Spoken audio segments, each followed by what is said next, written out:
This is ACOFAE.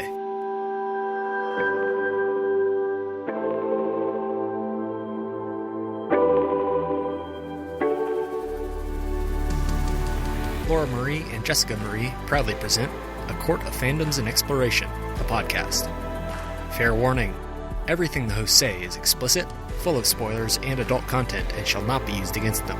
They have opinions. Let's try not to drag anyone for expressing themselves and just have fun for an hour. We all deserve it.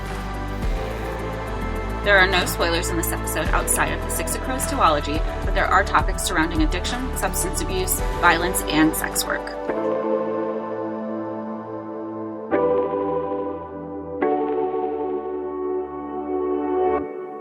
Hi, everybody, and welcome to A Court of Fandoms and Exploration, your weekly deep dive into the YA literature and fandoms that we love. I'm Laura Marie. And I'm Jessica Marie. And today we are discussing Six of Crows and Crooked Kingdom, the duology by Leigh Bardugo. Two books that really, to me, and I think to Jessica too, are really just one book. And if we consider them one book, they're definitely the better of what I've read so far. I mean, I'm just happy that this isn't Shadow and Bone trilogy. That is absolutely true. You and I think everybody else that has ever read these books have to agree. It is just, they are so much better, just leaps and bounds better than Shadow and Bone. It's just unbelievable. And even the characters, I feel, I mean, with the exception of the Darkling and Nikolai and Zoya, I basically like everybody but Mal, and Alina is annoying. She's, remember, I was thinking about the ACOFAE episode and how we were talking to Caven about every time you had this moment to do something, you didn't choose it. And that's what I just feel like Alina was doing. And so then when we're here in the duology, they keep saying Sancta Alina. I was like, fuck this. Well, and you bring up a fantastic point, and it's good to get it out early. So when we're talking about the books, these books are obviously set in the Grishaverse. These are the Grishaverse books. Do you feel, Jessica Marie, that you must read Shadow and Bone before you read Six of Crows and Crooked Kingdom? No. I mean, I understand. Hard no. Wow. Yeah, not even. I understand some of the little nuances, when Zoya comes into the picture, or when you're finding some backstory about Nina, and then you hear initially like, oh, Nina trained under Zoya. I feel like it's a nice little nod knowing the connection and to the books, like the previous trilogy. But I think you can get away with reading the duology. You might not have that connection, but, and this is coming from somebody who preached all through Throne of Glass. You need to read every single one, even if you hate it. And I said, like, they're written for a reason. And I just felt, maybe it's the whole Shadow and Bone walked so Six of Crows duology could run, because it's so crazy that, yes, the author created the Grishaverse, but they're like, her quality of writing is just vastly different. Here's a question for you. Would you survive in Ketterdam? Or would you just be immediately killed? I would be immediately killed. The fact that even Kaz swam across that river using Jordy's body. Poor Kaz. I wouldn't even have thought to do that. I'd be like, this is it. I'm dying here. This is what we got. I'm on this island that I'm sequestered to by myself, and probably resort to cannibalism till I die too. Yeah, I think I would have been robbed immediately coming off the boat and then just killed in an alley. So they were talking about this alley, I think, at one point, and all I could think of was Bruce Wayne and his parents. It's like, this is it. This is it. But I can't believe that I would survive Rifthold before Ketterdam. Now I'm like, Rifthold is a breeze. Yeah, for real. I think before we go any deeper into the episode, we need to shout out Blissfully Bookish for our fantastic Six of Crows jerseys that both of us are wearing during recording. I mean, if you don't consider getting any of their jerseys during a pre-order, you're losing out. If we want to use that as a theme, so Ketterdam. I picture Ketterdam as like a mashup of London and Amsterdam with Peaky Blinders-esque gangs running all around and like fog and like an old London in my head. Yeah, and like dirty and like kind of cramped and just not somewhere that I would really like to be. Yeah, there has been nothing appealing about this except when Stromhold shows up with his flying ship, and I'd be thinking, no, get me on there to fly away from this place. So your emphatic no about not having to read Shadow and Bone reminds me that I disagree. I feel like you do have to read Shadow and Bone, just because if you're going to read something like this, that is, I don't know, like I guess like rich in material, you might as well like savor every like little inside joke and little throwaway line. So, I mean, suffer through Shadow and Bone so that you can understand like why people kind of go like when she says like Sancta Elena and when they talk about like the Ravka's Civil War and like the Second Army and the Grisha, you're like, oh yeah, no, I remember this. And yeah, I like connections like that. So I would say read them. Well, and I think that Skim that them. description of suffering through is perfect, because that's what it was. It was a struggle. And this is coming from two people were pretty much speed readers, more or less, and it was a struggle to get through them. And every time you just, maybe the first book isn't always going to be strong, but when you have a trilogy, you expect there to be some pickup and growth, because you don't get to the second and third, etc., without having, that want for it. I agree, and I appreciate what you're saying, because you do have to suffer through it. I think I just didn't like the book so much where I was like, no, if I never have to read them again, I won't. But I would reread Six of Crows and Crooked Kingdom. It makes there is the appreciation there, because the world building is out of the way. You can groan. The little throwbacks that I did like, because I was so excited when Nikolai showed up and when Genya showed up. I liked, those were the characters that I liked from the books anyway. Like, thank God he didn't bring Mal back. I would have. He's busy at the orphanage with Alina, doing whatever it is that they do. Yeah. Well, let's get into these two books, because there's a lot to go through. I think the best way to start is to start with the way, that was a long sentence, that the book opens with the Jurda Parem, with the Grisha. And I thought that was a really interesting way to open it. I remember the first time I read it, I was like, the fuck is going on? And this time is the second time that I read it, I was like, oh, okay, this is really interesting. I'm going to pay attention. And even like the first chapter, it introduces a character, but you don't hear about that character for a while. So you're just, even throughout the book, you're waiting, like, when is that person going to show up? Well, you're waiting. Well, he is also waiting. They're all waiting. They're all stuck there waiting because of what the drug can do. And I like that one of the themes of this book is, I would say, addiction. In a kind of in an obvious way and in a not so obvious way, addiction. And the obvious way, obviously, he is the Jurda Parem. It's just, it's really interesting, and it's not something that you encounter a lot, I feel like, in books, is like a drug, like an actual literal drug that is addicting and it will kill you. But it will make you super powerful. It's like what? Like Grisha meth. Right. It's like a moment of power. And, typically I'm not familiar with drug usage, or drug use. It's usually, it's more than one time that people are seeking that high. And this one is, you're one and done, and I mean, what a boss Nina is, knowing this, but knowing it's also the only way for her and her friends to survive and for them to get out of their situation in the first book. And she still takes it, knowing what she's going to be walking into.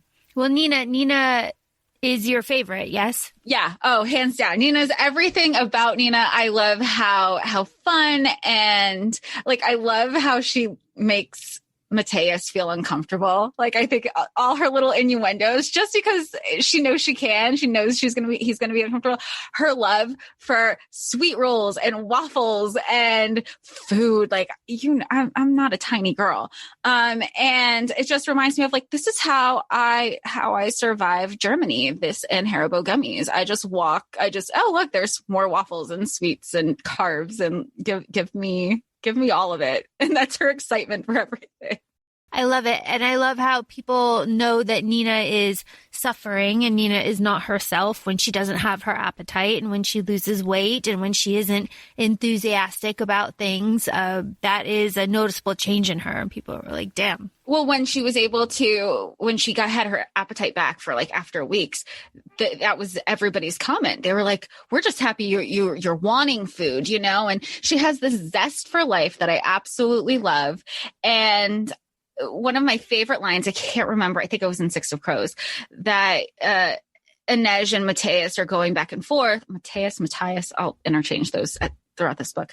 That they're going back and forth of, you know, Nina's the strong character. She's this, she's that. And Inej is calling Mateus out on it, saying, yeah, but you're staring at her the whole time. And Matthias is like, well, she's just too much. And Inej says, maybe you're just not enough. And I fucking love that. I love strong, empowered women calling men out on their shit because you're intimidated by strong women. Like that's not on her. That's on you that you can't handle that. And I'm here for it. I have nothing to say. I was just like, bowing to Inej in that moment.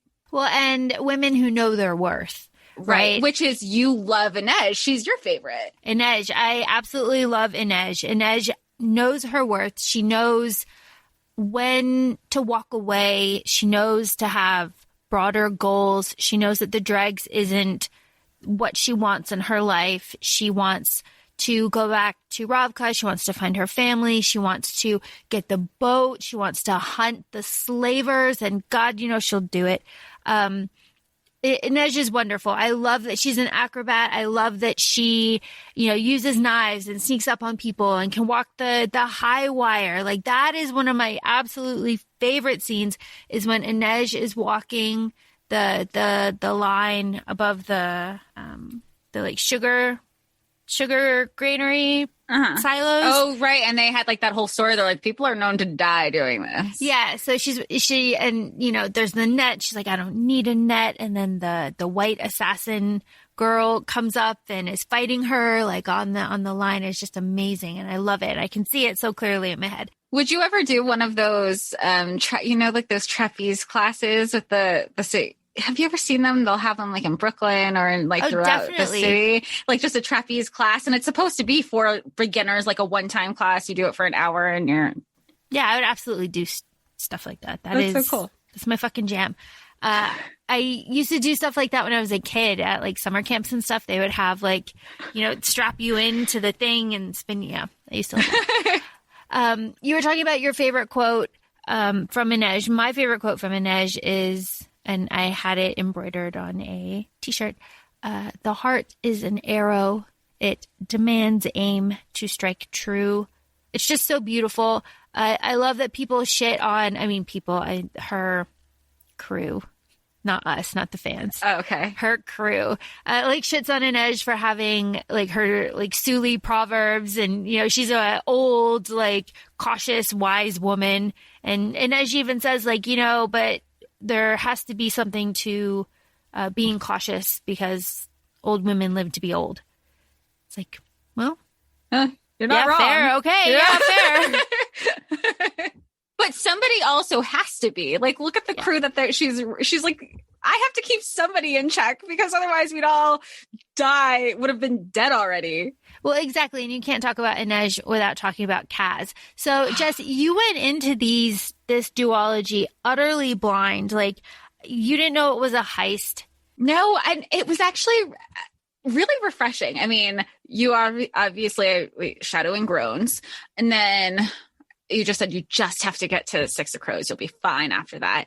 Obviously, Book Talk was talking about it. Then we know Then we were hearing that Shadow and Bone was and the Six of Crows duology was kind of being meshed together with the Shadow and Bones Netflix show. So I was like, okay, that's all I know. And I think I've been so, I don't want to say programmed, but used to people discussing, especially on Book Talk, or maybe that's just where my algorithm is, of romance intertwined with the plot, that I think I was expecting more of that. So then once I realized it was a heist, and romance is not even secondary or tertiary, it's just kind of, maybe it's there, maybe it's dabbed upon, but it's not a focus, which is what I really appreciated. I really got into it because it just reminded me of all the Ocean's 11 movies and all the inner workings. And it's such a bigger picture because it's the first, but you have Six of Crows, which is the heist. It was done successfully.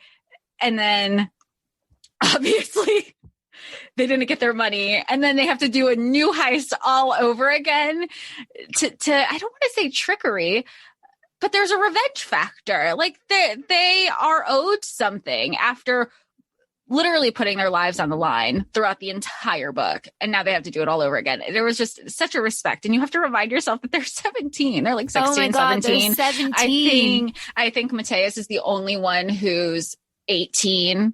But that's it, and they're running around Ketterdam and everywhere else to survive the ice court. Murdering people. Murdering people. And maybe this just goes with our discussion, our future discussions with morally gray characters. It's validated. I understand the reasoning behind it. I'm not thinking, oh my gosh, that they're in survivor mode the entire time. Well, Kaz, let's talk about Kaz. Let's just talk about Kaz. I love Kaz. However, I find it just endlessly amusing that the internet simps for Kaz, who is basically a 17-year-old virgin who can never be touched. Who's like this big crime lord, but has to wear gloves. Like he's just, But when I tell you, so yes to all that. But I listened to the book as you did, Laura. Yeah. So I forget what I was doing. I was doing something in my room, and at the end of Crooked Kingdom, where he meets up with Inej, and then she said she notices his hands weren't covered. My head whipped around. I looked immediately at the Bluetooth speaker. I go, what is going on? And I just started screaming. I go, he doesn't have his gloves. It was such a stupid thing, but that's been such a huge focus the entire book. And then, of course, then you find out that he has the bone and it's named the Wraith, and then the family. The family. The family. No, the moment where he looks at Inej, she goes, wait, is my tie straight? I was like, oh, Cat. It's like you were saying, you're like, the whole internet is something for this untouchable virgin. And then you're like, you're touchable now. but slight, baby steps. Baby steps. I will have you, Kazbrecker, without, no armor. It's like, oof. But I love, you brought that up last weekend, when we were talking about that, where she, just Inej knowing her worth to Kaz, because she's like, I'm going to have all of you or none of you. I'm not going to go for this back and forth between. And I think that's also, again, really important to know, especially in this hookup culture of, if you want to hook up, if you want to do whatever, that's fine. But if you're looking for more substance out of a relationship, no, at the end of the day, know your worth, and know when to walk away. And I think that's something that she has a firm handle on. Oh, definitely. But, Kaz shows affection in the strangest ways. He gouges out eyeballs and murders people and, won't let anybody touch her and carries her bloody to the boat. And, God. See, but if somebody I say, oh my gosh, I wish somebody would murder for me. But then if somebody showed up on my doorstep, I murdered this guy for you, he was like, and I'd be like, oh,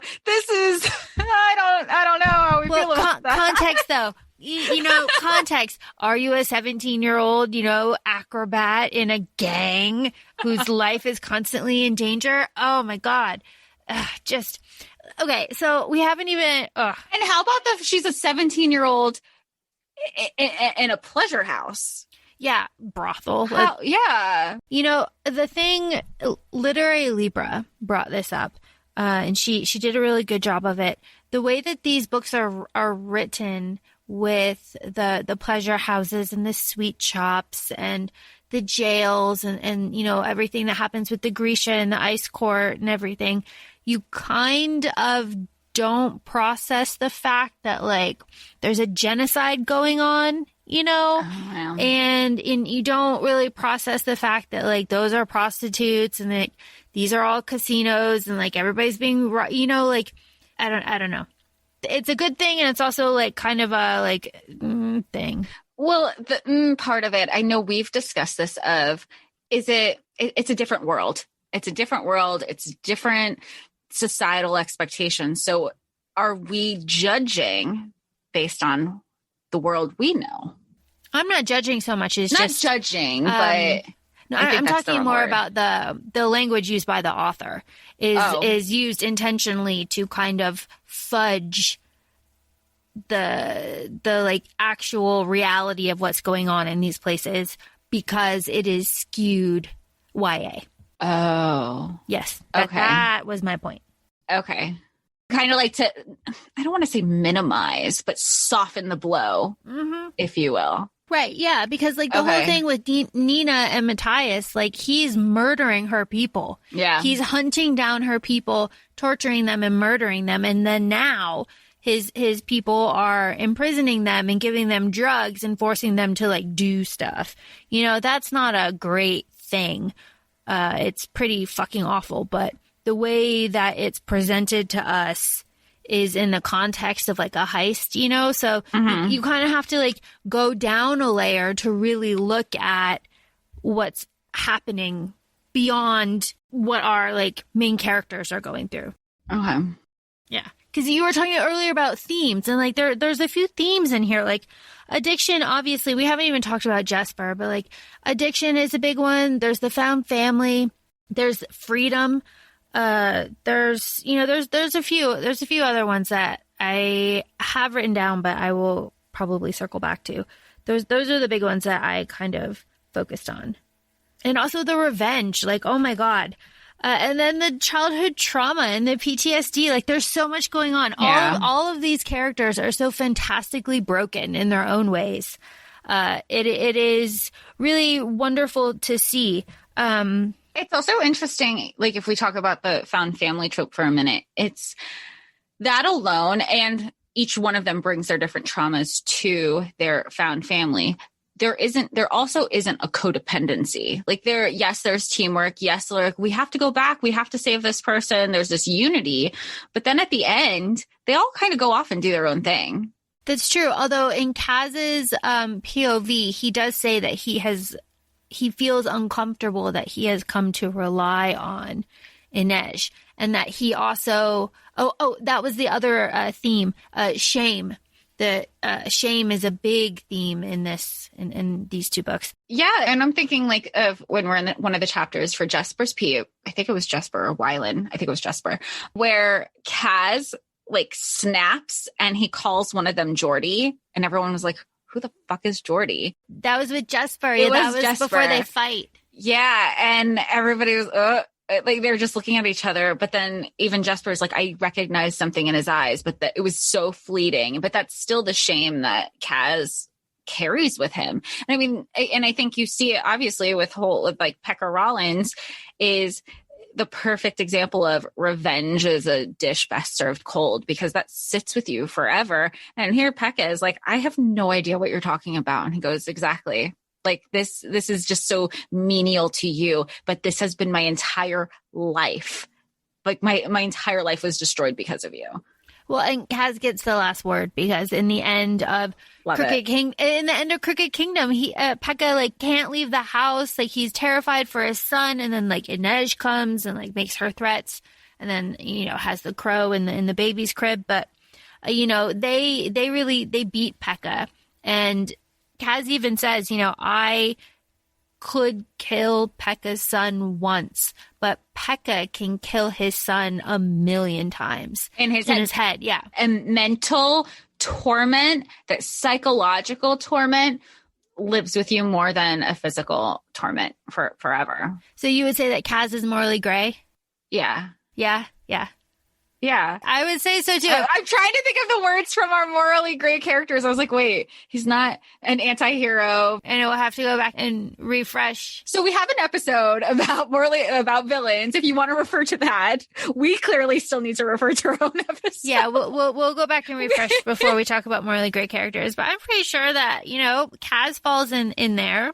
He's pretty morally gray. Matthias, isn't morally gray. Matthias would be something else if you're... Yeah, Matthias isn't morally gray. No, I'm just trying to think of like the opposite of Kaz. And that would... The first person would be Kid Matthias. I mean, is there a full-on opposite of Kaz? I don't know. Nina? I know, but she's not the... Inej? Inej is kind of like his compass, in a way. In a way, I don't know. That would be a good question. It's an interesting little found family. We haven't even touched on Wylan. So Jesper, we were talking about addiction as being one of the themes.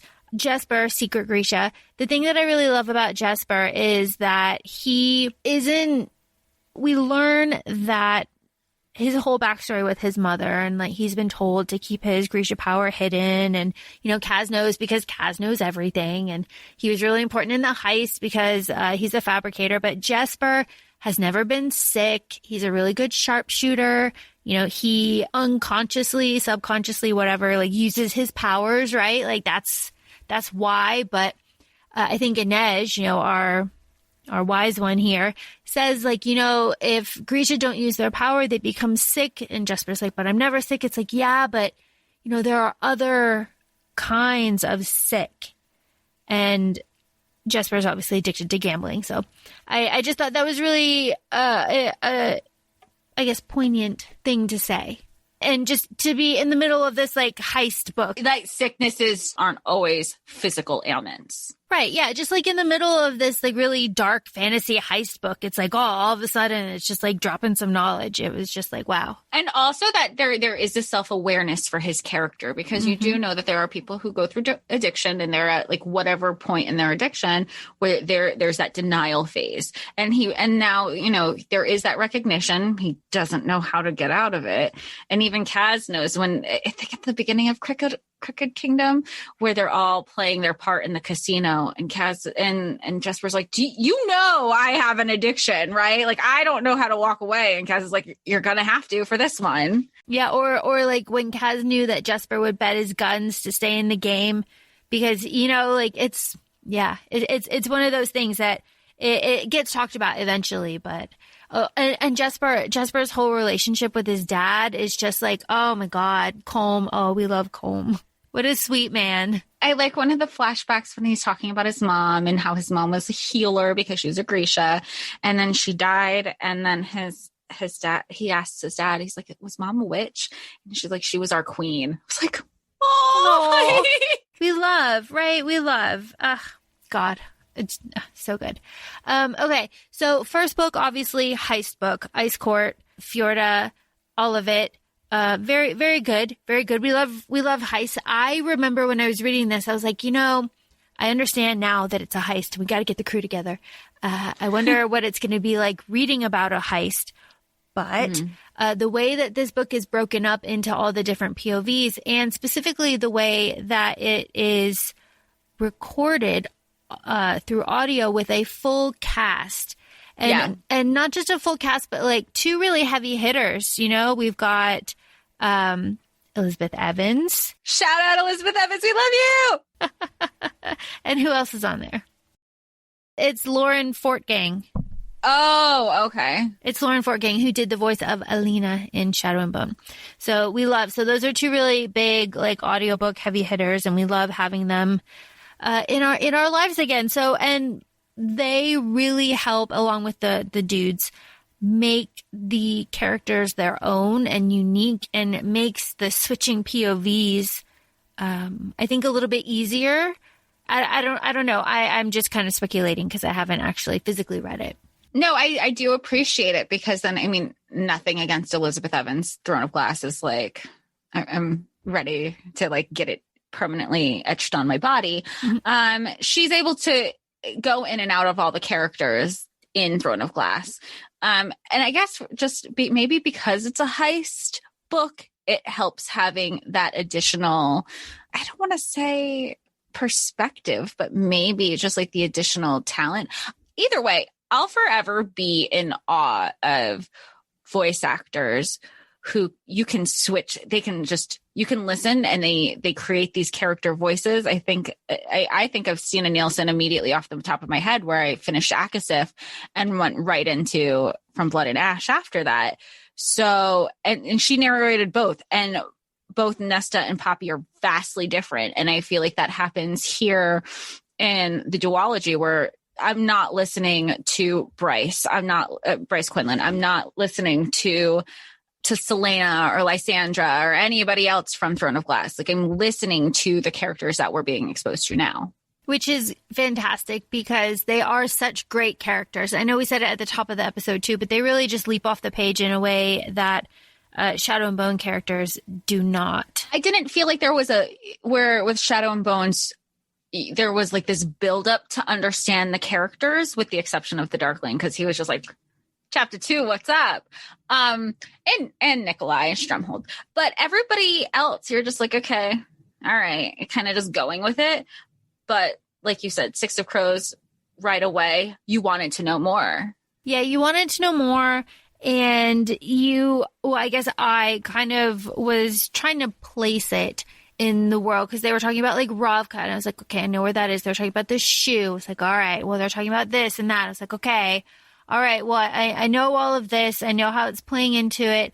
I really like that it's just about a bunch of kids, you know. There's politics going on. Obviously, Crooked Kingdom is all about politics at the end with the auction. I fucking love that. I love that auction. That whole auction scene when everything comes together. It's like, oh, you know, was Schmidt, and then, you know, you got this, and then the consortium, the Jurda consortium, and Van Eck, and I love all of it, and the Tide you know, and it's just all the other Grisha. It's just so good. It's so good.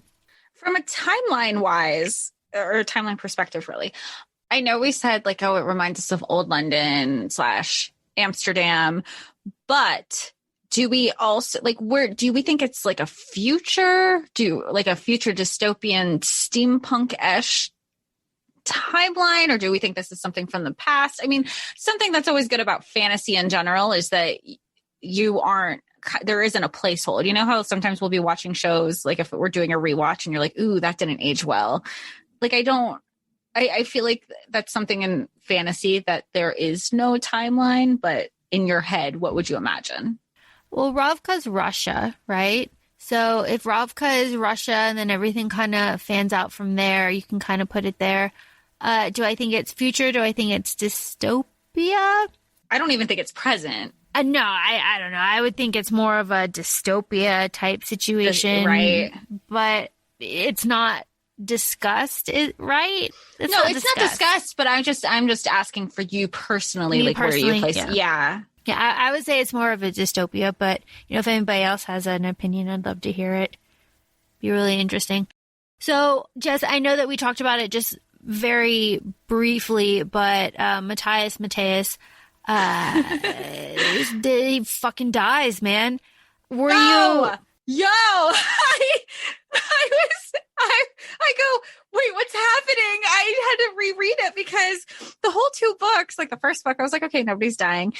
And by the second book, I go, okay, nobody's dying. I really just thought it was going to be a happily ever after, because the last significant person, I can't even say was that significant, was Alexei in chapter 1 in the trilogy. So I just thought this was a nice book. Like, I know that there is discussions amongst readers that they get upset when everybody lives and there's no death.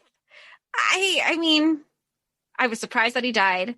I also was surprised, like, his death didn't bring anything else to the story, you know, where in other books, characters die. I'm going to say this loosely because it's semi Throne of Glass. There are characters who die that move Celaena's storyline along, right? I just don't feel like Matthias dying moves Nina's storyline along. Not to my recollection. Wait, I've got something for this.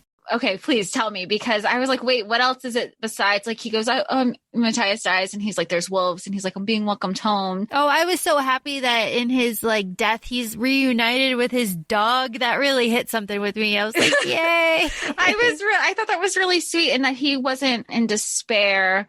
And then they were like telling him, like, you have to let him go. And I think also, like, Nina was just so upset because here's the person that really got her through this addiction, through her withdrawals.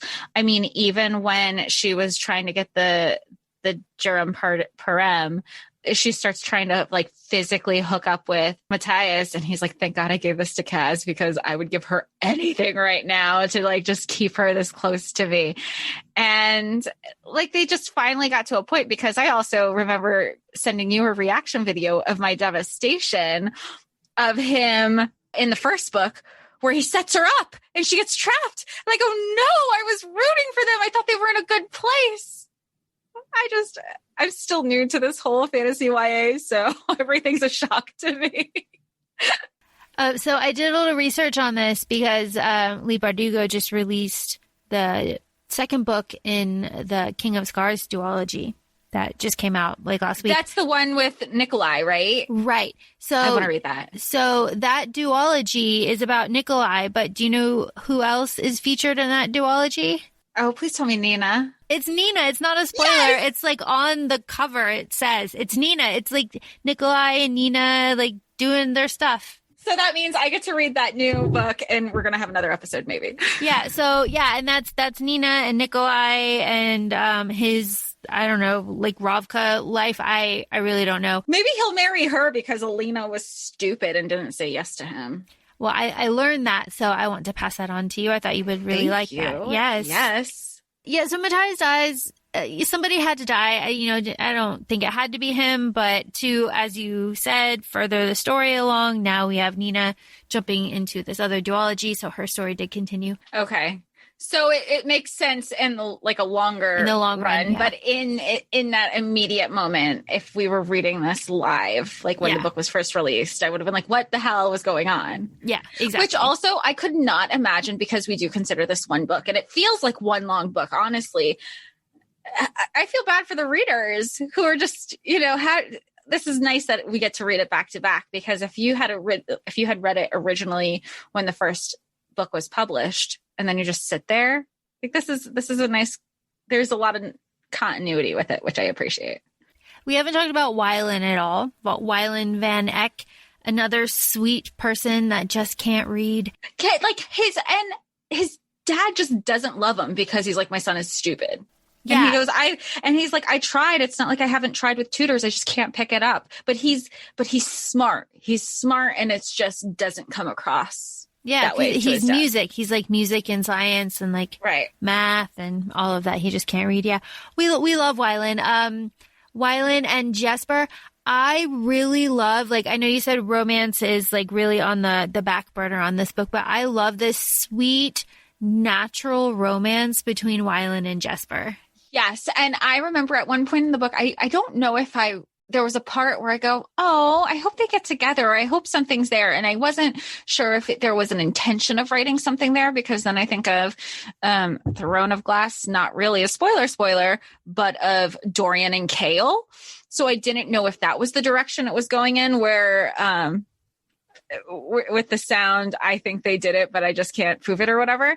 I thought that that's what was going to happen with Wylan and Jesper. And then when you find out later that there's an actual moment, I was happy for them. I was so happy because, like you said, it's sweet, it's nice, and it's pure. It's so organic. And I like also that it wasn't like this thing that was honed in upon. It is just a natural thing, because loving somebody and being attracted to somebody is a natural thing. And it was just integrated so nice and seamlessly into the story. It's great. It's great. And of course, we know Jesper has beautiful dark skin, and Wylan has, reddish blonde, like curls. He's like the whitest white boy.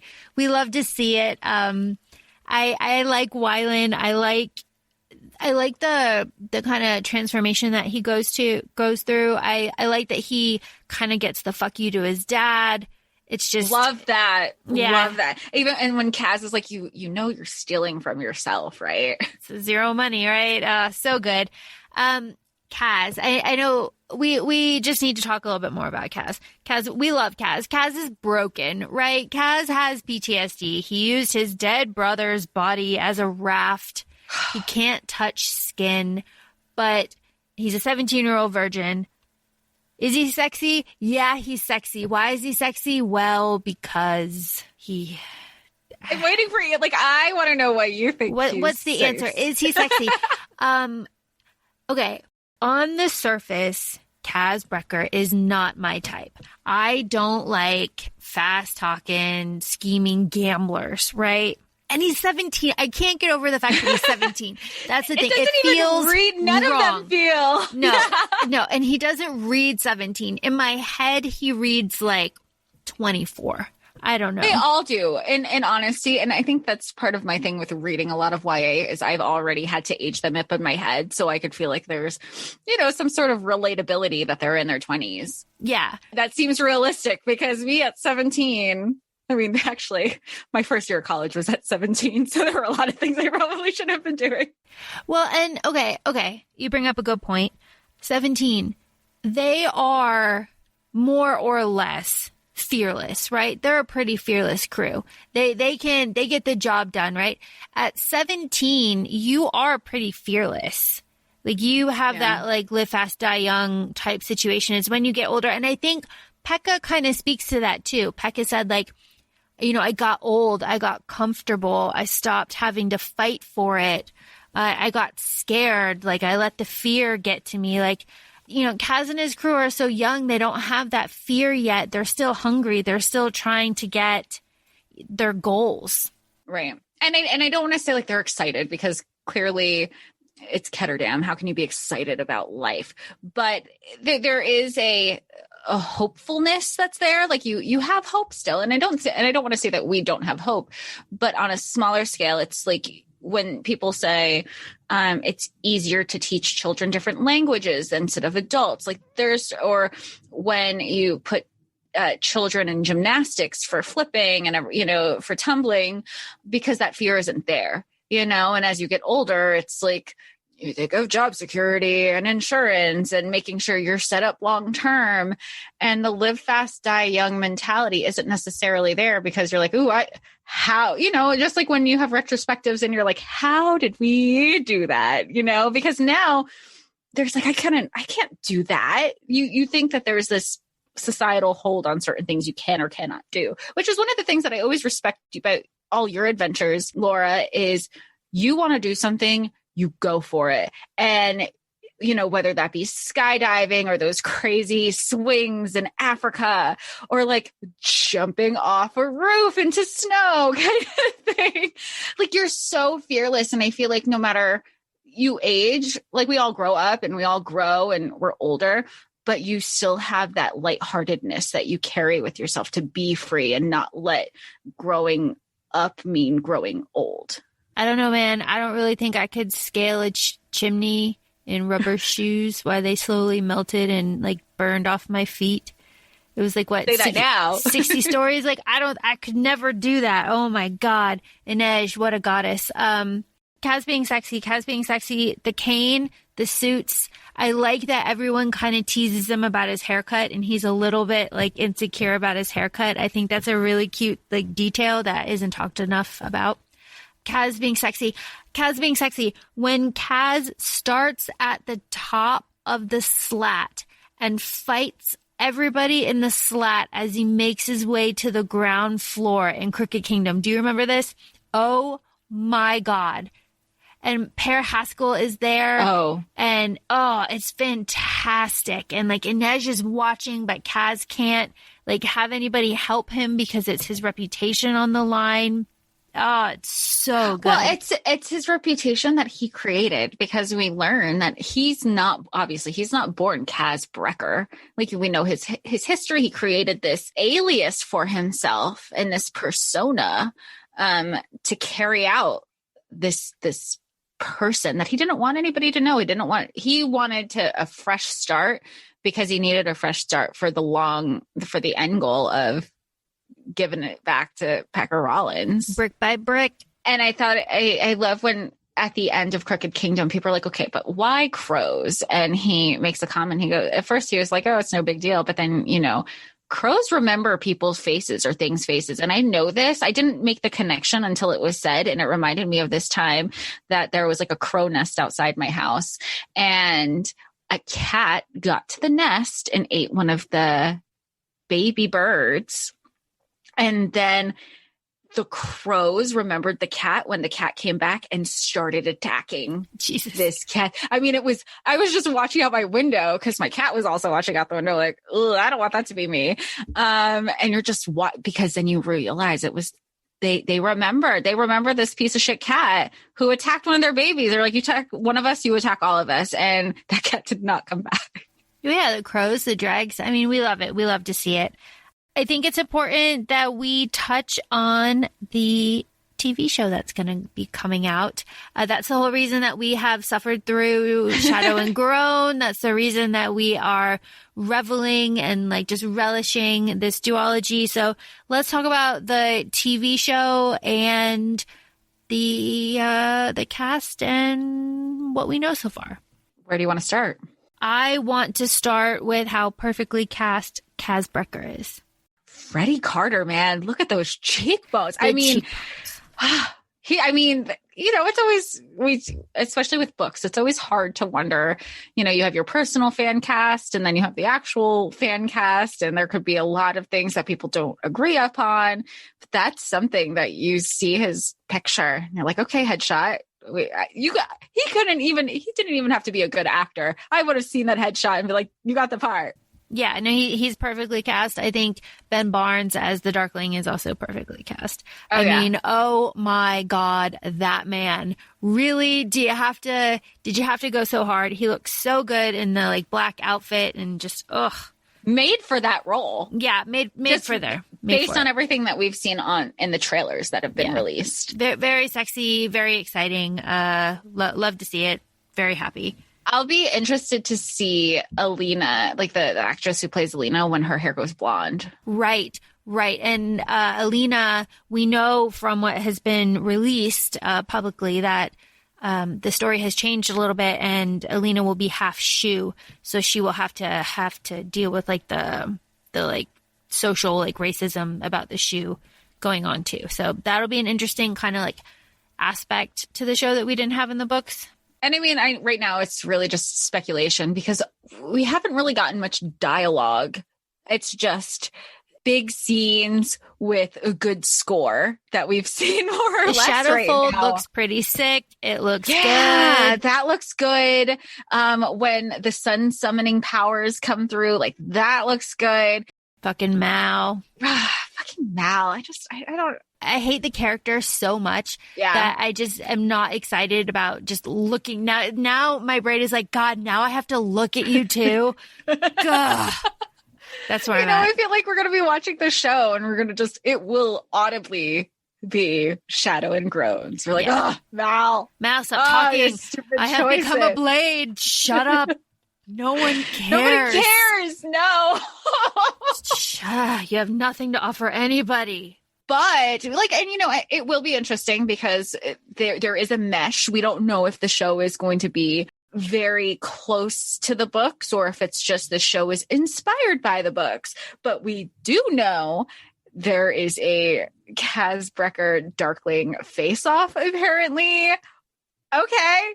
Both of those men in one room.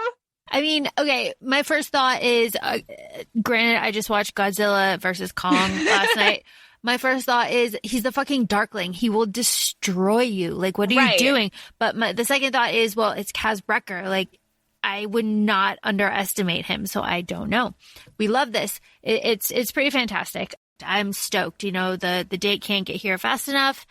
And I'm going to fucking binge the show. I think it's only 8 episodes too. Yeah. That is a Saturday. That is my Saturday in quarantine. Yeah, it will be pretty fantastic. I really also love the casting of Inej. She looks great. I like that they didn't shy away from the diversity. They really kind of leaned in. Very happy about that. Yeah, I know that people are a little bit upset about the Nina casting, that they wanted a plus-size actress for Nina and that the actress that they chose is not plus-size. That's unfortunate. It is Hollywood, so that it's expected. That sucks. Do better. Do better. Be better. And I'm going to try to look up pictures of the actress is Danielle Galligan. And what's crazy is she's probably considered plus size to Hollywood, but that means nothing to people who are actually plus size because you're like, oh, thanks. So we have A Searing Burst of Light, We're All Someone's Monster, The Making at the Heart of the World. I can't. Kazakhsha. Yeah. Show Me Who You Are. The Heart. I love The Heart is an Arrow is the actual episode title. I'm so happy for you, Laura. I'm stoked. The Unseen and No Mourners. No mourners, no funerals. I don't want to even go into it because everything's speculation because you have Six of Crows, which happens after the trilogy. Are they supposed to be aligned? Are they like in tandem? Six of Crows is after. Oh, it would be after. Because Alina's a saint. I'm really, really excited for Nikolai when he, I already get my Nina, I'm going to get my Zoya, and then we're going to get Nikolai, and I'll be happy. Very excited about the show. It's coming out soon. So, Jess, what are your final wrap-up thoughts about all of it? All of it, Shadow and Groans for life. It'll always be Shadow and Groans. That being said, I do understand why it needs to be suffered through so you can have an appreciation. I love the Grisha. I love the Grisha. I think in hindsight, you needed the world building to appreciate Ketterdam the way that it is. Now I'm just excited for the new duology to see if they live up to the Six of Crows hype. I'm also very interested to see how Hollywood either does these books well, or if it's going to be a situation where the show is better than the books, where I can only imagine that the show has to be better than Shadow and Bone. There's a lot to be said, but I like them. I like the characters. I love the Grisha. They've probably been, when I kept reading, my favorite parts aside from Nikolai. I even said, I was like, I really like Zoya. She's super sassy. She's so great.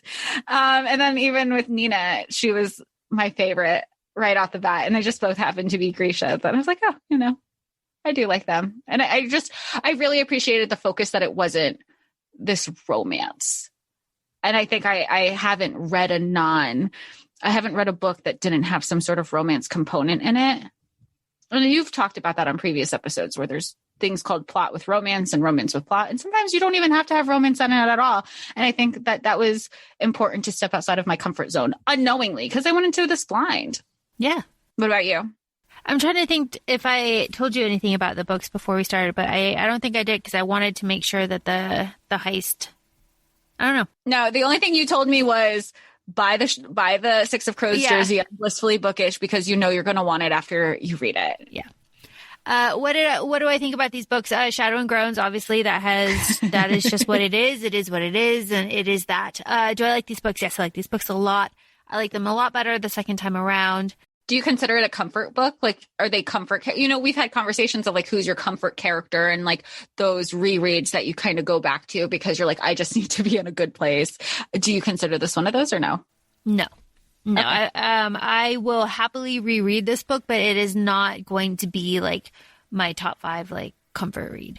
Right. No, it won't be, but I would reread it again easily, no problem. And I have no problem recommending these books with the disclaimer that you have to read Shadow of Bone first. And I'm sorry about that.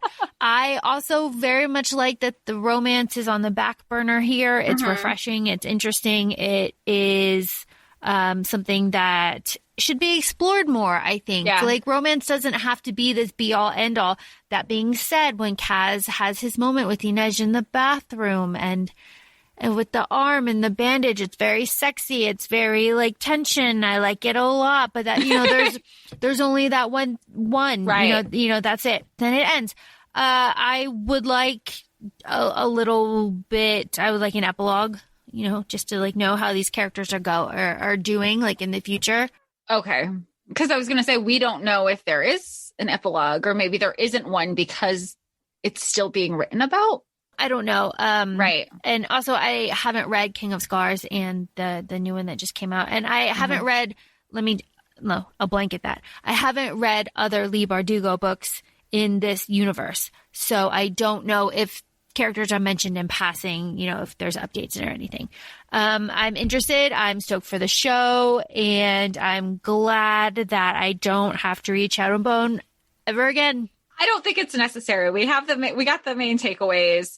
If you don't want to read it, just listen to our podcast episode on it. You get to know the characters that way. So it's very exciting. So I hope that you enjoyed this episode and that you're going to enjoy the show. I know that we will probably binge the show very fast. Oh yeah, and we'll definitely do a recap, like an episode surrounding the show specifically. Worry not. Yeah. Feel free to follow us on Instagram, ACOFAE Podcast, ACOFAE. We're also both on TikTok, ACOFAE Laura, ACOFAE Laura, LAURA, and ACOFAE Jessica. We'll be doing giveaways, the more interactions we have. It's really fun. Thanks for joining us and just being a part of this journey. It's nice to have other people to talk to about the things that we love. And I think I could say that because Laura's always happy that I was reading her stuff, and now it's like this whole shared community, and it's nice. Also disclaimer, I am back in Germany. I'm back in the podcast hole. So if the sound is different for any reason, that is because I am no longer in Arizona using my mom's closet as my podcasting location. I like how you're saying like, oh, if the sound sounds different in my podcast hole, you're like, you mean by better? If it's different, if it sounds better. But if it sounds worse, she's still in Arizona, guys. Yeah. Don't worry about it. Yeah. Thanks so much for listening. Thanks. Bye.